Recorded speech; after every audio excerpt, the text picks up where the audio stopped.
Hey, welcome back to Behind the Spotlight. Today we're interviewing Alex Pursglove. Sorry, my voice isn't back yet. I think it's too many of these amazing interviews. I hope you caught the interview this morning with Chelsea. That was really interesting and really transformative. Alex is just going to come on, and I'll have her tell her all about you. Tell you all. She should be coming on in a second. Sometimes Instagram doesn't like me in the morning, but I hope you're having a good day. And here she comes. There she is. Hey, Beth. So good to see you today. You too. How are you? I'm doing well. Doing well. Loving the sunshine here in Texas. I know. Here too. We got a little sun. I was like just making sure all the sun was right. Today on our interview, I was really interested in not only talking to you about business, but the other side of it. Because, I've been on your podcast. I've had a lot of these interviews, and like a lot of the other ones, Alex is actually a good friend of mine. Like sometimes I feel like I have people come on and I'm like, I had an interview the other day and I was like, why are we talking like we don't know each other? We don't talk all the time. Like, I love that. it was just a little weird. But one of the things I really love about you is not only can we talk business, but we can talk about the other side of business. So instead of me doing your little intro, why don't you tell everybody about you?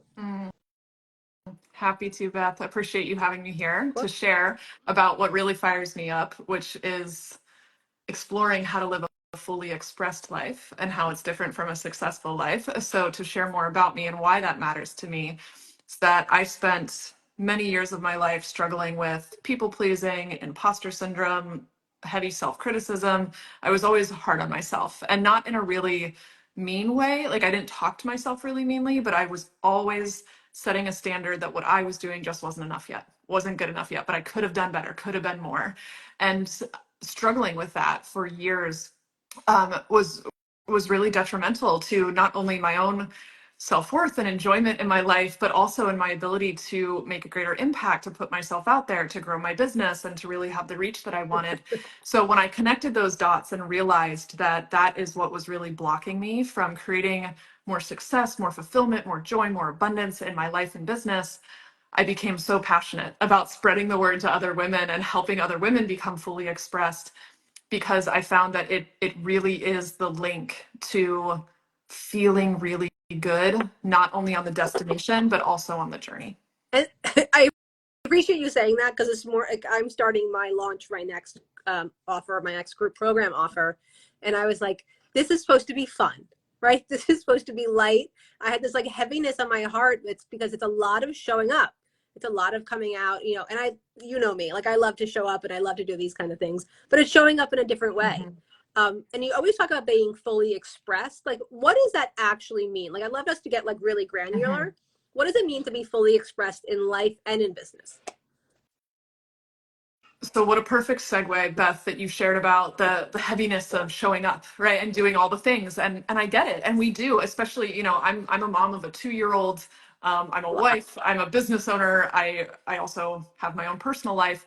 And it can be a lot to manage and to carry. And so I bring this in because full expression doesn't mean that you're always living with positivity, that you're always, when I say feeling good, it doesn't always mean that you're happy and that you're positive. It means that you are so fully present and connected to yourself so that you can bring your life into alignment with your true desires. And so being fully and present and connected to yourself means that you make space for all of you. So all of the emotions, whether it's sadness and frustration or anger, or if it's extreme joy and passion and excitement, letting yourself be really connected to who you are authentically and being present with what's here. So it's this combination of practicing radical self-acceptance and true presence, while also having trust in your highest self and where it's guiding you and in your heart, so that you're bringing your desires to life while enjoying the journey, because enjoying the journey comes from being really accepting of what's here. I really appreciate that, because it brings so much up for me, because my kids are the other side, right? My kids are in college, and I did really enjoy them growing up. I really was very present. I really, like, looking back, it was hard, of course, two boys who were rambunctious and doing all the sports and all the things. And I did all the carpooling. But I think that it was kind of before I really started my business. Before they went to before they went to elementary school, like kind of where you are, that I was like, I'm just going to focus on this little being. And I didn't have a business. And I think I really give you a lot of credit and a lot of our other friends credit for having a 3-year-old and having a real business. So like when you live in this like fully expressed way, in this radical acceptance way, like why is that important? What can really happen in your life? So much. So let me start. When you're practicing this kind of radical self-acceptance, like I said before, this is what creates feeling good on the journey. So one, it's about Okay. honoring and really living in our worthiness and how we're deserving of enjoying the journey now. I personally believe all of us deserve and are worthy to feel good, valuable, to feel our greatness, to see how capable we are, to see how beautiful we are, and to really own the exquisite beauty of who you actually are. And when you're seeing that and accepting that, it creates more peace, it creates more stillness, more spaciousness. It is what helps you let go of grinding. I know so many women, and myself included, we've been trained to really operate in this unhealthy masculine way of grinding, forcing, like go until you hit the goals and never stop and prioritize the business. And it leads to burnout and being drained and overwhelmed and just not feeling really good in the now. So the radical self-acceptance piece is what takes you into that feeling good. And then it creates spaciousness for you to actually tap into your intuition and your heart and your body and look at, what am I actually being called to create? Like, what do I want to create that's going to light me up inside? And so it becomes less about striving to achieve in order to feel good and more about you experiencing the power of your own creative abilities, your intuition, your ability to come up with solutions. So I find that when we're living in this path of full expression and really connected to our intuition, it guides us towards greater expansion, solution, opportunities, and the opportunities that are actually aligned with us. So it's again that link to really bringing everything into alignment with what you truly desire, and lets you let go of what anyone else says you should desire, or what you think you should desire, or how you're measuring up to other people. It really helps you let go of all of that comparison and just stand in your Yeah. truth and create your life in the way you want to live it. So what this brings up for me is I haven't even told you this. I don't think I don't know. I haven't told my audience this, but Oh, I'm excited. I spoke at Podfest last 2 weeks I ago. saw that. It was great. I was staying at my parents' house in Palm Beach, and I woke up the next morning. I literally couldn't get out of bed.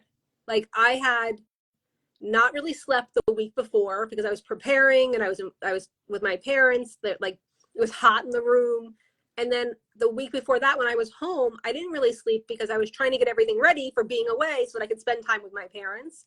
And I ended up like sleeping from I think 11:30 in the morning till 5 o'clock Sunday, Monday, and Tuesday. So the fact my mom was like, I think we need to go to the hospital. Like I think you need an IV. Mm-hmm. Like I had never gotten to that place of exhaustion, and not once in my head was like, maybe you should take a break. You didn't sleep last night or the night before. Like I never got into that full alignment. So that piece of like really being present and really thinking about the stuff that we're talking about, I just didn't. And I said to my mom, I was like, I guess I'm not 20 anymore, where I can just run and run and run and run and run. Mm-hmm. And I took some time off. I did all my calls as much as I could, but I really rested. And I've gotten so much done in the last 2 days, and I feel so much better, and I'm so much happier for where I'm going with my launch and what's happening. And I have my new opt-in coming out this afternoon. But I didn't realize in all of January that I was so out of alignment. Do you hear stories like this a lot? Because I know you have a group of women that you support for your business, and I know you have another group as well. But like, what are the things that people like I are doing that you're seeing that's so far out of alignment that we just need to help everyone get back into it? Well, your story was a perfect example, Beth. I Yeah. so appreciate you sharing that. You are not alone. I No. see this all the time. This is a very common theme, especially in high achieving, successful women entrepreneurs. The light side of that, right, is we're driven, we're passionate, we care about what we're doing, we want to make an impact, we care about the quality of what we're doing. So there's a lot of light to it, but it moves into the dark when we stop meeting our own needs. And that's the thing that I see as such a common theme. And it can show up in really obvious ways and sometimes in subtle ways with plenty of women, which is that self-sacrificing of, well, the goal, the achievement, the output is more important, right, than my own biological needs or my emotional needs. Yeah. And we're conditioned, really. I mean, there's so much in society that conditions us as women to prioritize the needs of everyone else above our own. I mean, a recent YouGov survey just put out that 64% of women say that they will prioritize the needs of others to the detriment of their own. And so it's Moms. everywhere. Yeah. And yeah, and I get it. I mean, as a recovering people pleaser, I still have these tendencies, that this draw to, but I've got to make sure everything's taken care of, and then we can burn ourselves out. And so I think that if you are in a point of feeling like you're in that grind, whether it's you're burnout, you're exhausted, you are sleeping all day because you're so tired, Yeah. or it's just, hey, I just don't feel like I ever really have that spacious time for myself. Like I'm always thinking about everyone else. I'm always taking care of everyone else. And when you're in that cycle, you're going to be really, I'll say this way, you're going to have a very hard time connecting deeply to your intuition and to your heart and how it's guiding you. And that's actually your greatest internal Yeah. compass. I wasn't listening to anything. I had to think. I had something I had to get done. You know, I lucky enough I could spend time with my parents, but I wasn't thinking about it until afterwards. I was like, oh yeah, I was drinking like matchas every morning. So I had a little, you know, I was picking myself up and then I would crash. Like I didn't realize I was doing. So it was like, Right. how do you? So now I'm aligned. You know, I listened to my Abraham Hicks and a couple other Joe Dispenzas, and I got myself back in like the source, and I feel Yeah, much more recentered. centered. But like, how can you give us like 2 or 3 tips on like how you apply this to your actual life or how you use it with your clients? Mm.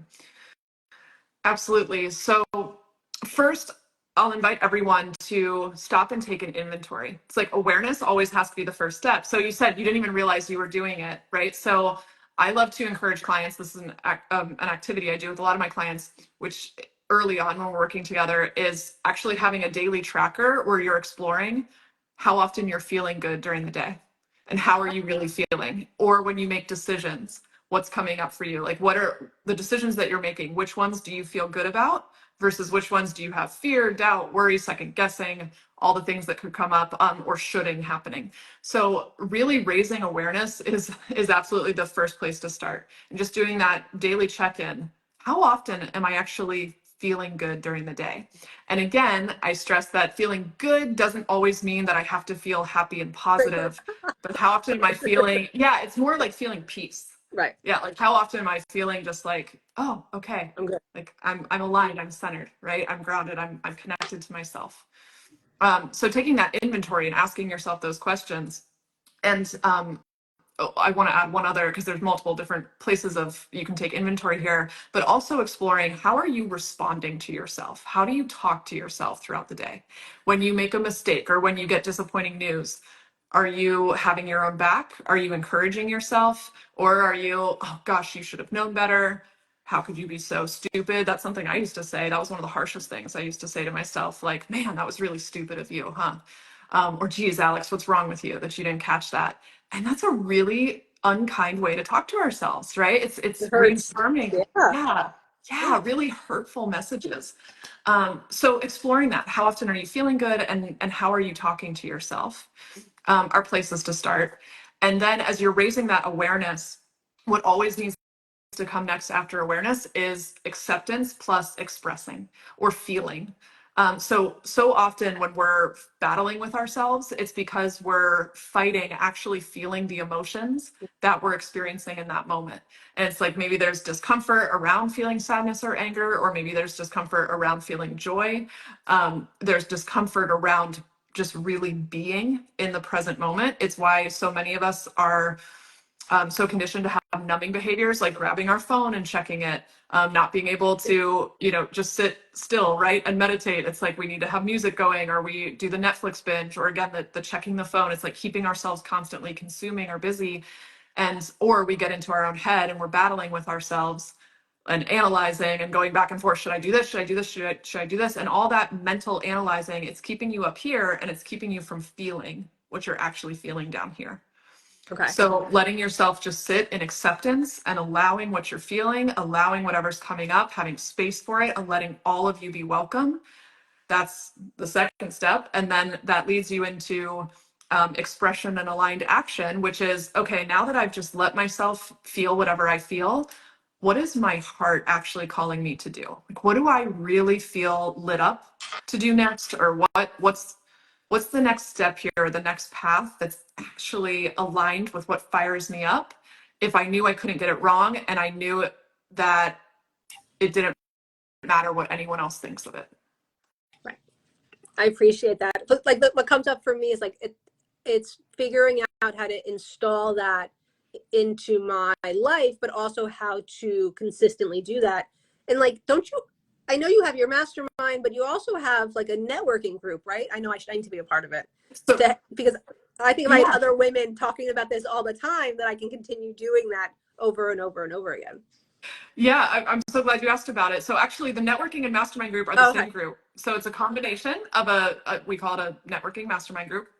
Ooh, That's for expansive visionaries, and it's a group for women where we're combining these elements of, yes, focusing on business strategy and elevating your role, your teams, your systems, your sales, your visibility, your connections, supporting each other through referrals and relationships and resources, and also going deeper and growing in who we're being and our full expression and allowing ourselves to explore who we really are, seeing the beauty of who we are, and creating from our hearts over our head. So that's the whole premise of this group is we're not here to just copy and paste each other's systems. We're here to really tap into our own creations and support each other in following our own intuition, being, fully connected to who we really are, to our sensuality, our spirituality, and having that space where we get to bring our whole selves.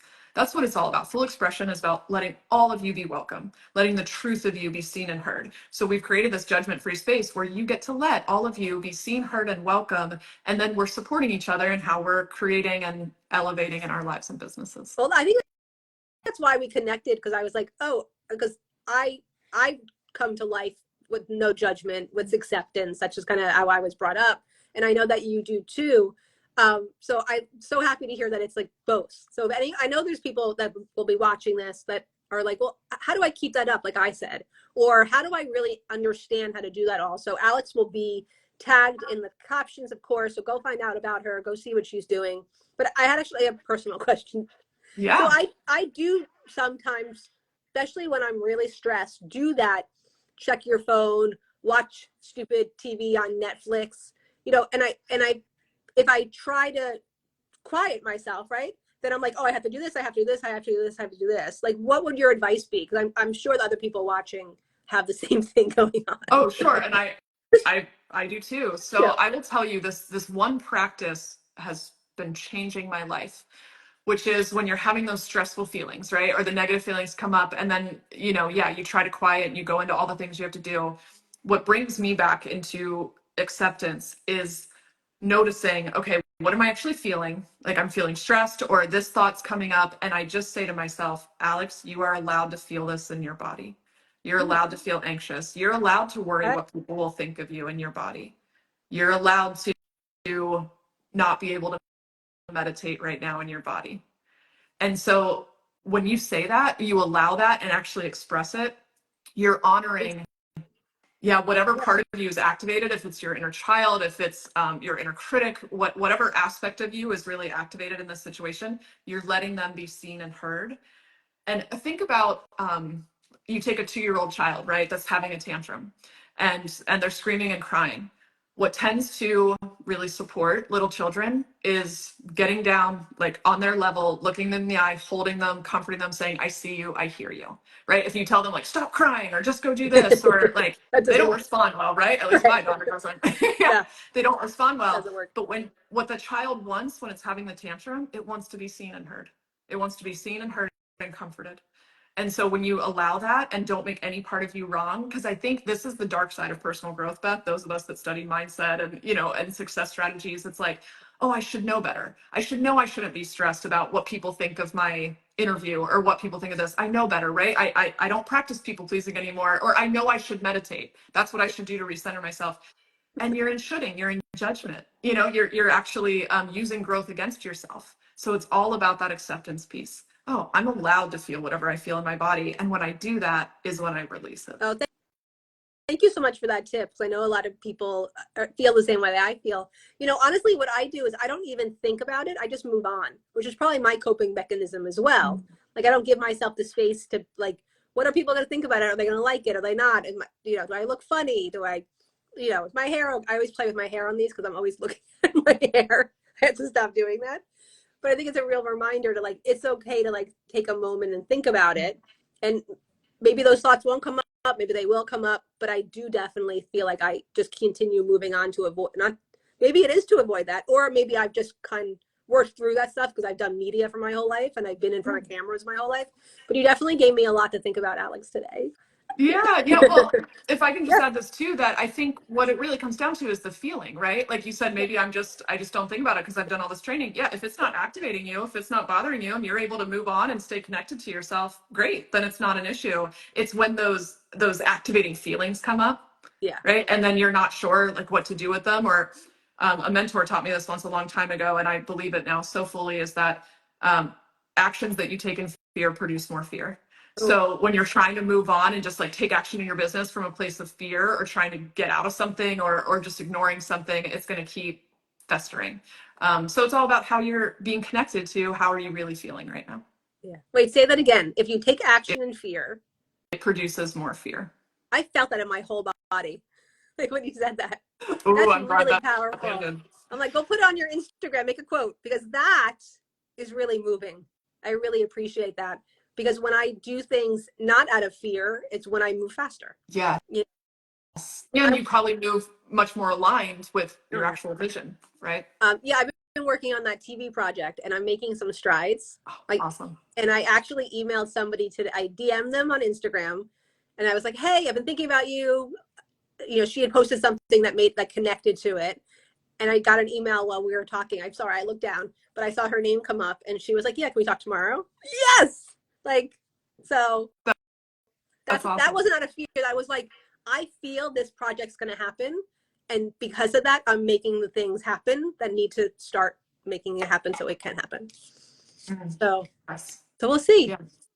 No fear, no fear. So no fear, people. But Alex, thank you so much for coming on. You know, I adore you, and you know, this is a conversation I know a lot of people are going to really lean into. So you're Alex is going to be tagged, collaborated. She'll be all the stuff, so you can go find her and her mastermind, Expansive Visionaries Collective. Thank you, Alex, for coming on. Thanks so much for having me, Beth. I love talking to you every time we connect. We do. I'll talk to you soon. Thanks so much. Bye bye. Bye.